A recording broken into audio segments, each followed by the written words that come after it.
আল্লাহকে সেজদা করা জায়েজ হতো, আমি মেয়েদেরকে বলতাম যেন স্বামীকে সেজদা করো। কেন? কারণ আপনাকে রেসপন্সিবিলিটি, আপনার খাবার, আপনার ফুড, আপনার শেল্টার, আপনার মানে পুরো দায় দায়িত্ব নিজের হাড় ভাঙা পরিশ্রম দিয়ে, জীবনের ঝুঁকি নিয়ে স্বামী আপনার জন্য করে। সে আপনার সম্মান পাওয়ার যোগ্য তো? সে কি আপনার সম্মান পাওয়ার যোগ্য নয়? আপনি যদি সম্মানের হক আদায় না করতে পারেন তাহলে আপনি অকৃতজ্ঞ। আর অকৃতজ্ঞ মেয়ে কখনো জান্নাতে যাবে? একটা হাদিসে আছে, বেশিরভাগ মেয়ে জাহান্নামের যাওয়ার অন্যতম কারণ হচ্ছে তারা স্বামীর সাথে কুফুরি করে। কি করে? মানে সারা জীবন স্বামী ভালোবেসে যায়, ভরণ পোষণ দিয়ে যায়, সব চাহিদা পূরণ করে যায়, একদিন দেখবেন কথা কাটাকাটি হয়েছে, ওই দিন বলে বসবে যে তোমার কাছে আমি কিচ্ছু পাই নাই।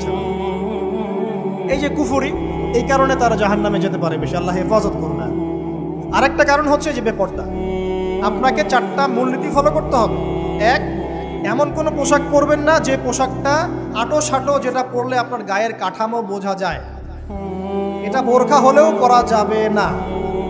আমি কি বুঝাতে পারছি? ডিজিটাল বোরখা দেখেন নাই? দেখছেন? মাশাআল্লাহ। আর কারা কারা দেখছেন? এদিকে চোখ বেশি যায় না? আচ্ছা, এমনি দেখা যায়, চোখ দিতে হয় না, এমনি দেখা যায়। ডিজিটাল বোরখা চলবে না, ডিজিটাল বোরখা চলবে না। আমার মত, এটা আমি মত দিচ্ছি, আমি আল্লাহর রাস্তায় সময় দিয়েছি অনেক দিন, এবং এখানে যে পর্দাটা শেখানো হয় এরকম পর্দা আমি অন্য কোথাও দেখি। এত চমৎকার পর্দা শেখানো হয়। কারা কারা সময় লাগিয়েছেন? 3 দিন 7 দিন সময় দিয়েছেন কারা কারা? বেশিরভাগই দেন নাই। সমস্যা নাই, দিতে হবে। আমি বাধ্যতামূলক বলিনি আপনাকে, বলেছি এখানে পর্দা শেখানো হয়, চমৎকার পর্দা শেখানো হয়, যে এখানে চোখটা পর্যন্ত তাদের ঢেকে রাখার তালিম দেওয়া হয়। যাই হোক, যেখানেই শেখেন, অ্যাটলিস্ট পর্দাটা শিখলেই হলো। এমন পোশাক হবে না যেই পোশাকটা আটো সাটো, যেটা পরে আপনার গায়ের কাঠামো বোঝা যায়। 2 নম্বরে, এমন পোশাক পরা যাবে না যেই পোশাকটা পরলে বাহির থেকে ভিতরের অঙ্গ দেখা যায়। দেখেছেন?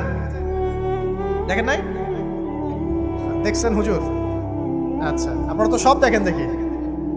তারপরে 3 নাম্বার, এমন পোশাক পরা যাবে না যেটা অমুসলিমদের সাথে সাদৃশ্য আছে। কথা বুঝতে পারছেন? অমুসলিমদের ধর্মীয় বিষয়ের সাথে সাদৃশ্য আছে এমন পোশাক মুসলিম মেয়েদের পরা যাবে না। এর মানে এই নয় যে অন্য ধর্মকে আপনি আক্রমণ করবেন, এটাও নয়। যে যার ধর্ম তাদের স্বাধীনতা মতো পালন করবে। মুসলিমরা বাধা দিবে না। মুসলিমরা দাওয়াত দিতে পারে। কি করতে পারে? দাওয়াত দিতে পারে যে ভাই, যে লা ইলাহা ইল্লাল্লাহর কনসেপ্ট আপনাকে বোঝাচ্ছি, আল্লাহ ছাড়া কোনো মাবুদ নাই, মুহাম্মদ সাল্লাল্লাহু আলাইহি ওয়াসাল্লাম সর্বশেষ রাসূল, এই কোরআন পড়ুন, হাদিস পড়ুন, দেখুন এটাই হচ্ছে মানবতার মুক্তির সনদ। এরপর যদি সে ইসলাম কবুল করে আলহামদুলিল্লাহ, যদি না করে এর হিসাব কে দিবে? সে নিজে দিবে। এর হিসাব কি আমাকে দেওয়া লাগবে? দেওয়া লাগবে না। তো অমুসলিমদের সাথে সাদৃশ্য আছে এমন পোশাক চলবে না। আর 4 হচ্ছে, পুরুষরা মেয়েদের পোশাক পরতে পারবে না, মেয়েরা পুরুষদের পোশাক পরতে পারবে না। জি, আপনাদেরকেই বলছি, আপনারা জিন্স পরতে পারবেন না, মেয়েদেরকে বলছি, এবং টি শার্ট পরতে পারবেন না। আপনারা ওই যে যা ইচ্ছা তাই ড্রেস পরে বলবেন যে 1000 বছরের সভ্যতা সংস্কৃতি, এসব বাজে কথা চলবে না এখানে। এটা 1000 বছরে কোনোদিনও আমাদের দাদা নানিরা এগুলা কখনো পরে নাই। করছে? আপনার দাদি কখনো এরকম পরছিল শাড়ি? তো যে বললো 1000 বছর থেকে পরে আসতেছে নাকি? সুবহানাল্লাহ। তো এখানে বিষয়টা হচ্ছে, পুরুষ মেয়ের পোশাক পরতে পারবে না, মেয়ে পুরুষের পোশাক পরতে পারবে না। আমি খুব সংক্ষিপ্ত করে আপনাকে কোরআন সুন্নাহ থেকে 4টা মূলনীতি বলে দিলাম। এই 4টা মূলনীতি কোরআনেও আছে, হাদিসেও আছে। আসেন, এই যে নারীর অবমাননা, এই বিষয়টা আইয়ামে জাহিলিয়াতে যেমন ছিল, এখন দেখবেন আরো বড় পরিসরে এসেছে। আসে নাই?